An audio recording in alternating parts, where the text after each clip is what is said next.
เสร็จส่วนอ่อยได้ชวนหน่อยโอ้พอดีแล้วลายต่อไปเป็นเชียร์ชวนหน่อย บ่ตะกี้ก็จะเป็นนีปลูกอ้อยตะกี้ก็จะเป็นนีอยากเป็นนีอีกได้เลยเกือบจะขายดินนา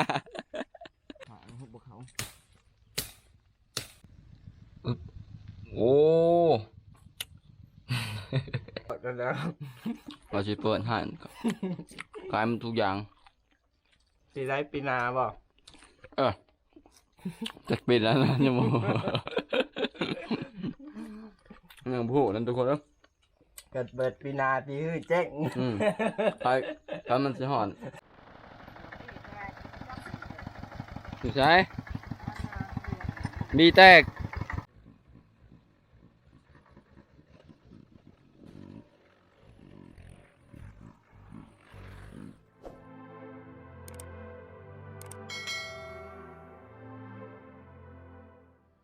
สบายดีทุกคนสบายดียามเศร้าๆแต่ว่ามื้อนี้ก็มาหน้าอีกเป็นมื้อที่2ทุกคนเด้อมาท้ายหน้าเพราะว่ายังบ่ทันแล้วนะแต่ว่าตอนนี้ก็มาฮอดหน้าแล้วท้ายแล้วล่ะให้หนึ่งแต่ว่ามื้อนี้มีคนมาซอยท้ายหน้าเนี่ยทุกคนบ่าวมุกเด้เสียงรถไถเพิ่นยังไถอยู่นะรถไถเปลี่ยนเฮาหรือว่ามื้อนี้บ่าวมุกมาเนี่ยเฮาต้อนรับเป็นอย่างดีเลยทุกคนแล้วมื้อเช้านี่เฮาไปตลาดต้อนรับหมู่พอหมู่มาซอยไถนามาเฮ็ดเวียกซอยเลยซื้อเอาไก่ทุกคนนะที่แรกว่าจะซื้ออันเอาเป็นโตว่าโตเป็นๆนะแต่คิดไปคิดมายาแล้วมันยากลกคนนี่อาหารหมูปลานี่ต้อนรับนี่ขาดบ่ได้นี่เด้อมันน่ะนี่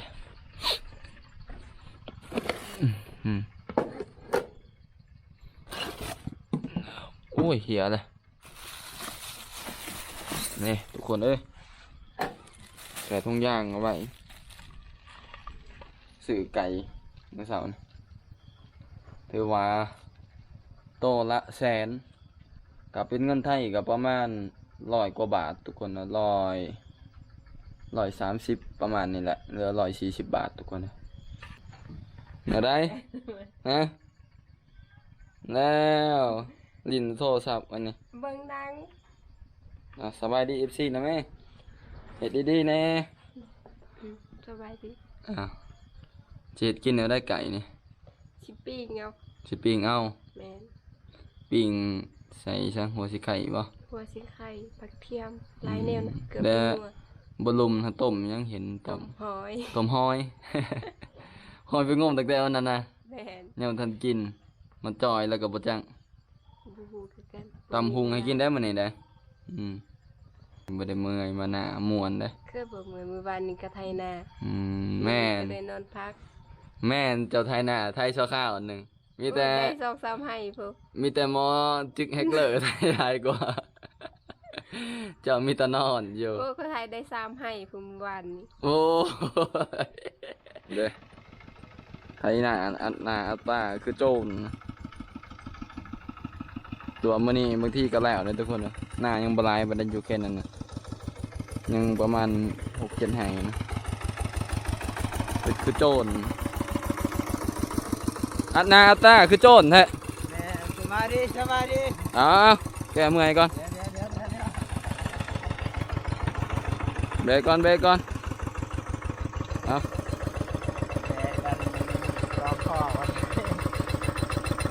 มึงดูเป็นตานะยอเบาไก่บ้านหน้าบ่แม่นเนาะเบาตามสไตล์ยอเบาไก่บ้านหน้าคือเบาไก่เลยเฮ็ดลักเจงคือกันก็บ่ต่ำบ่สูงซ้ำกันแล้วที่มื้อนี้แล้วอยู่มื้อนี้ครับ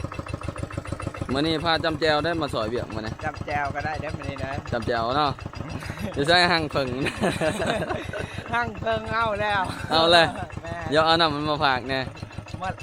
เลยยันว่าเอาไปพักอันเบาลำเงินบ่ได้ไปพักบ่รอบหน้าเดี๋ยวสิเอาไปฝากบาลำเงินบาลำเงินสมอยเลยแค่ได้ความผ่านบ่มาหาเลยได้ของดีเพิ่น ได้ของดีได้ ได้ของดีเราสมอยเลยลืมน้องลืมนุ่งเลยคักขนาดเอาไปมาเนี่ย ไปก่อนเด้อ โอเคหน้าไก่ๆนี่เขาหยอดเอาทุกคนเลยกำลังออกถ้าว่าเข่านี่บอลออกบอลบ่ออกเลยทุกคนเลยมันขาดเคินนะเพราะว่ามันจากมันเป็นอย่างบางที่ก็หยอดบ่เป็นช้องมากก็ย่านเข่าแบบว่าเฮาบ่ได้พัดมันมีเข่าลีดผสมปนกัน แล้วก็มีบอลมันมีแบบว่าบอลออกบอลบ่ออกทุกคนเนี่ย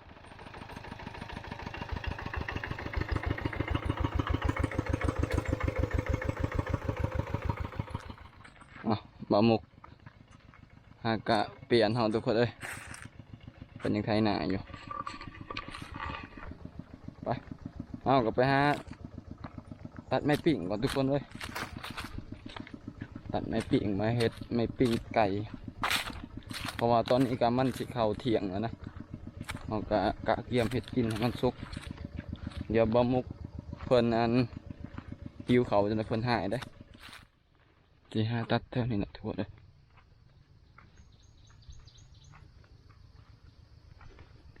ตัดเอาไม้ไหลมาเห็ดไม้ปีง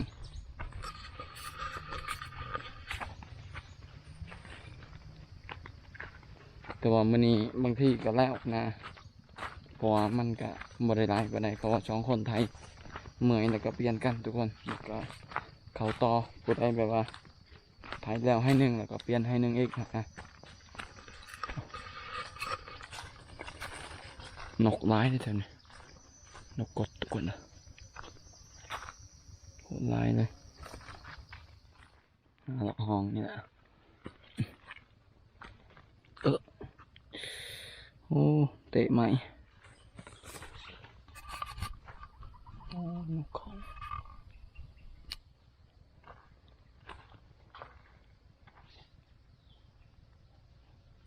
อยู่สิ่งนี้ทุกคนนกร้ายเท่านี้นะ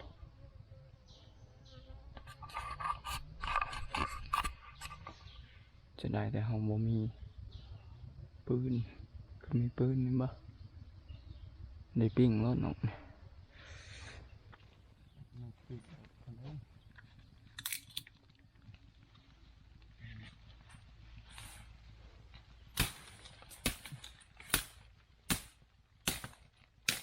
หางหุบเขา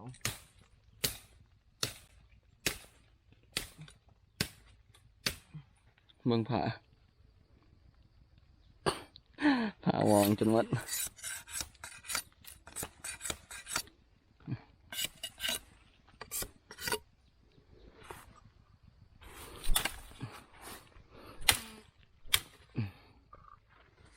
นี่ยมาสำนึกกันนี่ร้อย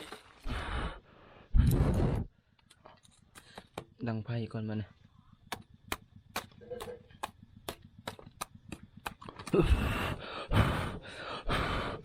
ดังไพ่ปิ้งไก่ทุกคนเอาทานมาแต่เฮือนเลยเพราะว่าเขาเอาทานบ่ได้เพราะว่าเอาใหม่อันเมื่อกุ้งดังเนี่ยมันจะเป็นขี้เถาเพราะว่าไก่นี่เฮาสิเฮ็ดกินบ่หมดนะทุกคนเพราะว่าเฮ็ดกินหมดนี่กินบ่หมดเฮาสิเฮ็ดครึ่งหนึ่งเอาไว้ครึ่งหนึ่งเอาไว้กินตัวแรงอีกเพราะว่ามันมีมะฮุงมะห้อยเลยนะ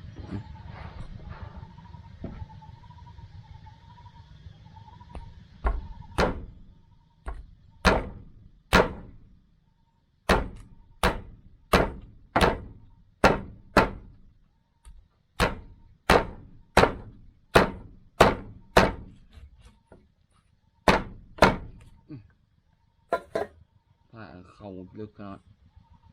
ไข่ใส่บิงนัวเกลือมะเผ็ดบ่ใส่ปะบ่ใส่กันยันมันสิเผ็ด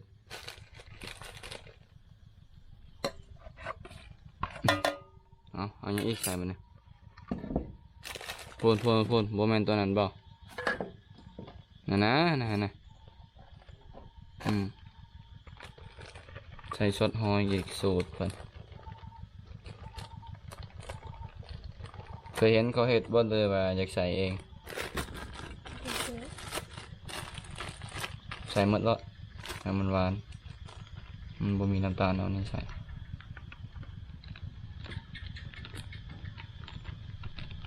เอาบวงเอาขวักเอาไว้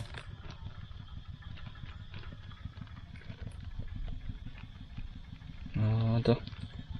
บ่แซ่บให้มันหูไปปีงไก่จบเจือซะนั่นแหละ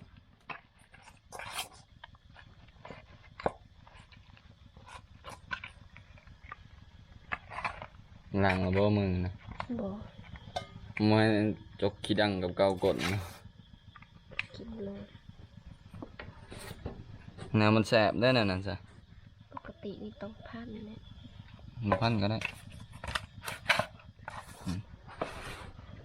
เนี่ยไม่ปิ้ง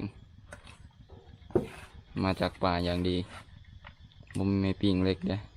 เอาใหม่รถอยู่ตามไห้ตามหน้านะอึ๊บโอ้ตัวโอ้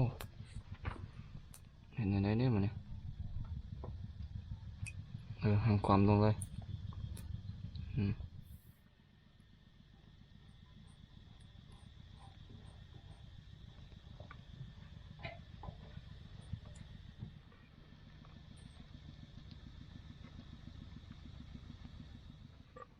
ปีนลงเบิ่งก่อนทุกคนเด้อว่ามันสีเหลืองบ่หรือว่ามันสีไหม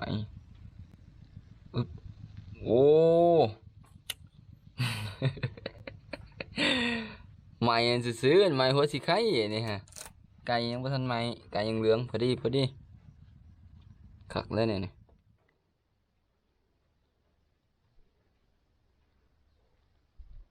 บ่พอที่ใส่ไหม้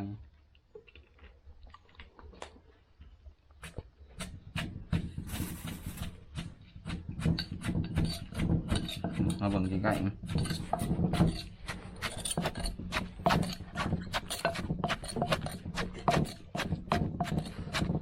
แดงขนาด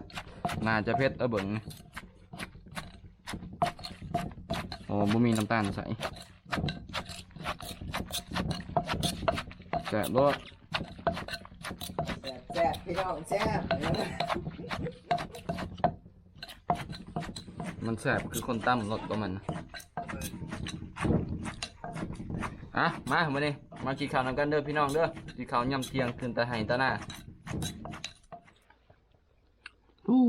ได้กินอาหารแซ่บมันนี่ได้ไก่อันนี้ขาดบ่ได้แท้ของหมักได้เนี่ยน่าได้ เด้อกินข้าวกันเด้อพี่น้อง กินข้าวเที่ยง กินข้าวเที่ยง ข้าวเที่ยงที่ว่าข้าวเที่ยง แม่นล่ะหมวกมันบอกเนาะ บอกนะ อยากเขารักบ่ แม่น บ่มีเด็กน้อยได้ซั่นนะ บ่มีกระยานได้ซะ บ่มีเพิ่นรักดอก กินคำใหญ่ๆนี่เห็นบ่นี่แซ่บได้แบบตึกตำบังหุงนี่เนาะ ว่าสิเปิดห้านนะจะ เพ ฮู้ ราะว่ายานลูกค้าสิเข้ามาหลายบ่นั่นนะ ว่าสิเปิดห้านขายมันทุกอย่าง สิได้ปีหนาบ่ จักปีแล้วนะยังบ่ยังบ่ฮู้นั่นทุกคนเด้อ เกิดเปิดปีหนาปีฮื้อเจ๊ง ไปมันสิฮอดปีหื้อเดี๋ยวเปิดมื้อเดียวเจ๊งเลยมาคือข้ามกันทุกคนเริ่มเลยเนาะถือว่ากินข้าวกินน้ำพักผ่อนนิดนึงเขาก็ลงมาเลยทุกคนเลยได้แล้วจุตี้บ่มุกแล้วตี้ยังน่าหาให้ แล้วเยอะแล้ว แล้วอยู่ว่าให้น้อยๆนะบ่ได้ใหญ่นะ ให้ได้น้อยให้จนยาวให้ได้น้อย ให้น้อยๆนึงอ่ะถือว่าไทยนอกไทยหน้ากันทุกคนเลยถือว่าหน้านี่ก็ยังหาให้แต่เขาสิเฮ็ดให้มันแล้วนะแล้วนี่ก็ประมาณเบิ่งก่อนบางทีก็มื้ออื่นก็ไปหยอดเข้าให้บ่าวมึกบางทีก็มื้อหื้อทุกคนเด้อนั่นแหละเพิ่นมาส่งแห้งเฮาก็ส่งแห้งเพิ่นคืนนะเพราะว่าเพิ่นไทยแต่ก่อนแล้ว เพิ่นให้ไปยอดเฮาก็ไปยอดให้ แต่หลังจากนั้นแล้วไปยอดแล้วเฮาก็ยังสิขอแห่งบ่มุกอีกเฮาสิมายอดของเองนะเฮาลาหลังกะยามัน มึงจะให้ลองต้องมึงก็จับมึงรู้จับได้ป่ะ ผมกล้าจับได้เลย ลองเอาใหม่เน้นให้ได้ใหม่นะผู้เชี่ยวชาญจับงูนะ ไม่เจียวจานนะตัดเป็นสมฮะ เน้นหัวมันนะมาเด้มานอนแล้วฮะมาเด้โอ้พิวมาบอกเด้ ชุดมาชุดจับ เด้ไปใช่เลยฮะไปเลย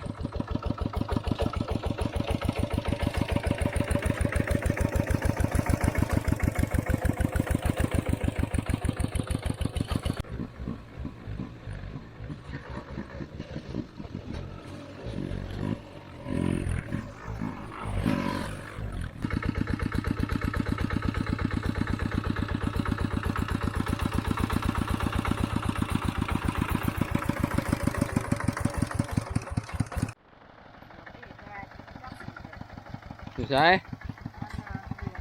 มีแตก